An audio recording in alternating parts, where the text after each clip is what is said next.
विरारच्या अर्नाळा येथील 7C resort मधील कर्मचारी आणि रिक्षा चालकांच्या मारामारीत ठाण्याचे माजी परिवहन समिती सदस्य आणि शिवसेनेचे उपशहर प्रमुख मिलिंद मोरे यांचं मारहाणीनंतर हृदयविकाराच्या झटक्याने निधन झाले।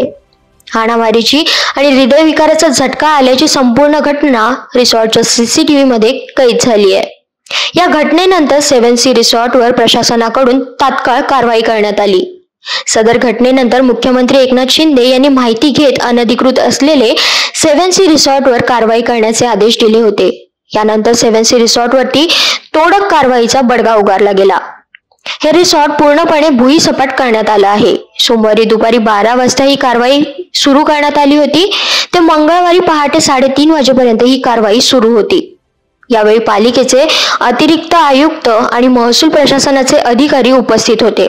महाराष्ट्राच्या इतिहासात प्रथमच 15.5 तास प्रशासनाकडून तोडक कारवाई सुरू होती।